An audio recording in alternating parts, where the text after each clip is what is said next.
So in 2015, I was given an iPad as a gift, and I was fooling around with a program, drawing program, and one evening was watching the State of the Union address, which I find fascinating, and it can be boring sometimes, but I find it interesting.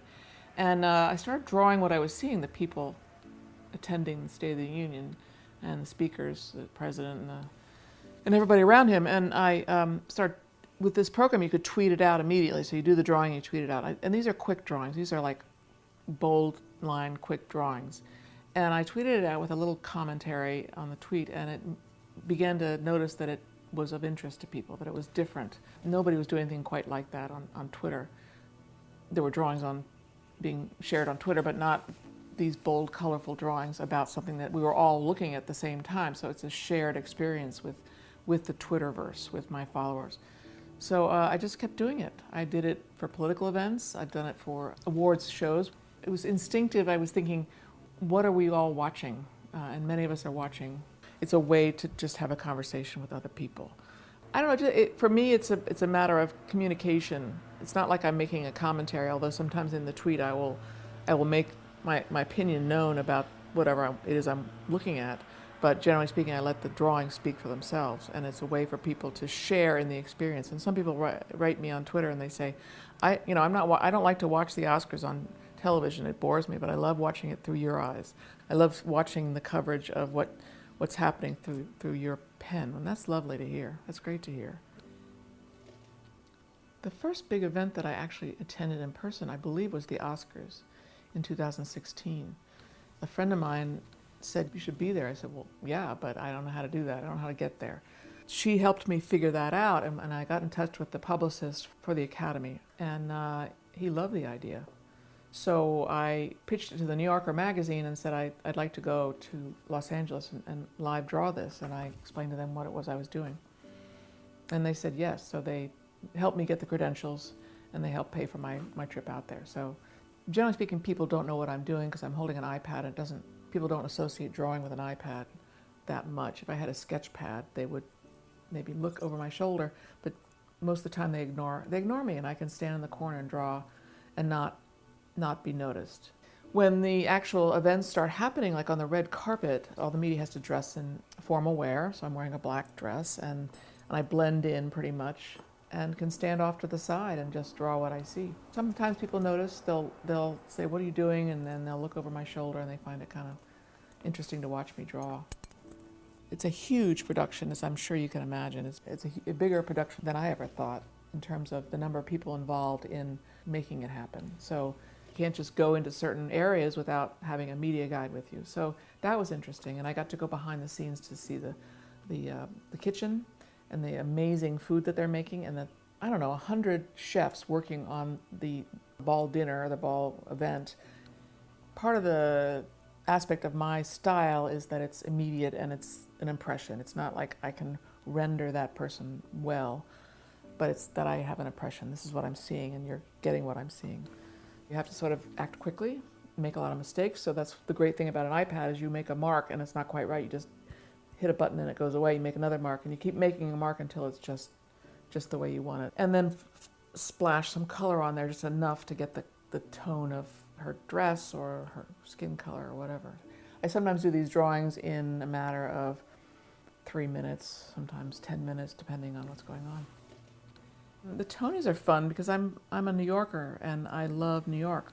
One year I did it and it was at the Beacon Theater, which is up in my old neighborhood in the 70s on the West Side. And that was really fun because they blocked off a whole block for the red carpet, and there's a tent, and so you could stand in the area where the red carpet was, and you could see New York happening off to the side.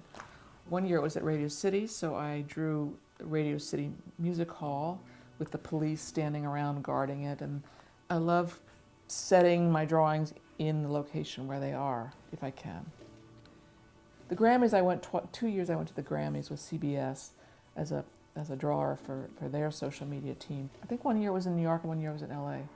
It moves around, but the Grammys are fun, if only that the costumes, and they are sometimes costumes, that the men wear, men who are in the music business, are often as fun and outlandish as the women. So you get a lot of color, a lot of interesting costumes to draw. For several years now, I was approached by ESPNW, which is the division of ESPN that tries to promote women's sports because it needs to be promoted more. And so I live draw their summit every year out in California, south of LA. And it's mostly speakers, women in sport, some men in sport, but talking about the business of sport, the television and sport, and women's rights in sport. It's been interesting to draw and learn, because when I do these conferences, sometimes I learn a lot. And I have drawn, not for anybody in particular, but just for my own enjoyment and my fans. I have drawn things like the World Cup, which is really hard to draw because it moves so fast. I just try to capture one thing or a couple of things or one person that I know is popular.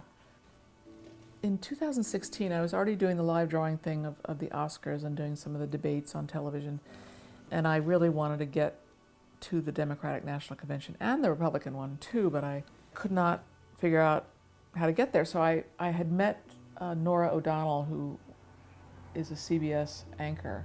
I had met her, I was on a panel with her a couple of years earlier, so I got in touch with her assistant and I said, would CBS be interested in something like this? And she said, let me ask the social media guy, he's looking for something different. And sure enough, he loved the idea. So I got to go to the Democratic National Convention in Philadelphia for CBS, and I also worked for the New Yorker as well that year. I'd always enjoyed the conventions. I'd been watching them since I was a kid. I grew up in Washington, D.C., so the politicalness of it all fascinates me. It's just part of who I am. And they seemed like something really interesting and fun to be at, and I wasn't disappointed. So I spent 4 days there, getting up early in the morning, going to the convention, and just drawing whatever I saw. Wandering around the convention hall, drawing the people, the vendors, the garbage collectors. So that's fun. And then the speakers. So I had a seat way up in the bleachers, and I got to draw the speakers from far away. But yeah, that was thrilling. Yeah. And so I did the Oscars. I went to the DNC, and then around that same time, after the election, there were the women's marches, and I proposed to CBS that I go to the women's march and just draw what I saw, wander around and draw what I saw. That was really fun and really interesting because there were so many different people and so many different signs, and then the speakers and the emotion and the feeling of what was going on. And what I do is I stand there and I'm drawing. I mean, that's the thing about being live when you're there on location, is that you can, not only are you just drawing what you're seeing, but you're feeling what you're seeing too as you're sitting there. Around that same time, I think there was a march against gun violence. The march was called March for Our Lives. The same thing with the Women's March. I wandered around and drew people protesting and being emotional and sharing their signs about a need to have gun control in this country. That was a very moving march to go to as well. I can't help but think that the being there infuses the drawing with some kind of feeling.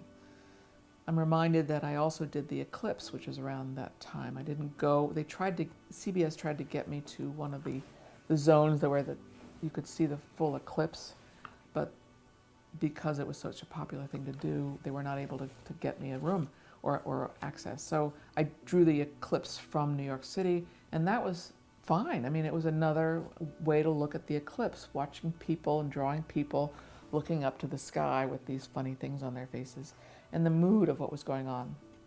About the same time period, I proposed to CBS to go to the inauguration of Donald Trump. So I went with a producer, and we wandered around the mall as this was happening. We did not get close to the actual inauguration, so I had to watch that from a monitor, but got to feel what was going on with the people outside of the actual event. So I drew a lot of people in red MAGA hats. With CBS, I went to the White House. One year, I think it was 2017, my producer came up with the idea of sending me to the White House to spend a day with the news pool waiting for a press conference. So I got down there. It was really exciting to be on the perimeter of the White House and to be in the White House press room. Unfortunately, they didn't have a press conference that day. They canceled it. So I just hung around. I was allowed to just hang around, drawing the White House, drawing the media, drawing the press room. I drew the police hanging out, guarding the White House. And then one of the cameramen said to me, "There's a press conference with Trump, you should go." And I said, "I don't know if I'm allowed to go. I don't know if I have the access." And he said, "Stick with us." And I got into the press conference. Trump was talking to the Prime Minister of Italy, I believe. And I saw, Jared Kushner and Ivanka and some of the other key players at the time were in the front row. And I drew the whole thing. It was thrilling. I never could have dreamed that I'd be doing this if you'd asked me in 1982 when I began selling to the New Yorker. But if I step back and look at it, the technology of it would have never, none of us believed that we'd be doing what we're doing with our phones. The essence of what I'm doing with live drawing is, I feel like, not that much different than some of what I did when I was younger in terms of drawing. I didn't always draw out in the world, but I drew my impressions of the world. So I was like drawing my impressions of what I was experiencing. So there's a connection between, I really love traveling. I love the world, so I love sharing what I'm seeing and sharing other people's experiences through drawing. So I see a connection. I see a thread there. In 2017, I think it was, I proposed to CBS to live draw some cities. I knew I was going to Europe for something else, and I said, I'm going to be over there. What if I stop in a few cities, or small cities, and draw, my impressions of the city, sort of a take on what I was seeing? And they said yes. So I went to various cities in Europe: Berlin, Prague, Brussels, London, Paris, and other cities I've been to since, Geneva. I will sometimes draw the monuments or the things that we're familiar with, but I also try to draw the things that maybe don't get paid attention to in a city, and so it's either the food or the food vendors on a street, or the musician on the corner, or the women wearing very fashionable outfits in the shopping district, things like that. So I try to get at what I'm seeing is the essence of that city. When the pandemic hit, around March 11th, I knew I had to stay home. I had no trips planned, thankfully, but I knew I had to stay home. So within a week or so, I don't remember exactly when I started this, trying to figure out a way to stay engaged with the live drawing or what I'm doing as a cartoonist. And I know that one reason why I draw is to connect with other people, and that's a lot of what I do on social media. And I also was aware, because I'd done it about 6 or 7 years earlier, I can draw on a piece of paper with my pen and hold my phone over my hand. And I've done this before, and I knew that people enjoyed that. And people told me that it's sort of calming to watch me draw on camera. So I thought, that's what I can do. All this live stuff going on, instead of just doing it and videotaping it and then putting on social media, I'll do it live and I'll just talk at the same time. I do a lot of public speaking, so I'm used to talking to people. I do a lot of drawing in front of other people, so it doesn't bother me. And I know that part of the thing that's interesting to people is the mistakes. And I think they like the stream of consciousness. So I would talk about what I was drawing or what was going on in my mind with this pandemic.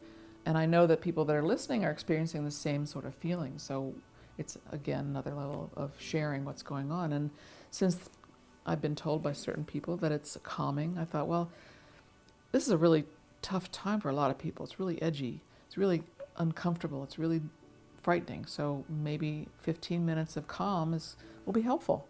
And it's not that I just drew whatever. In the early days, I did draw just whatever. Then I decided that I would focus on certain things that needed to be talked about, like the frontline workers and how tough their job is, or the people delivering packages to shut-ins, or issues that are a part of the pandemic that I wanted to draw about and wanted to talk about. So that's how that happened. And it's not unlike my live drawing.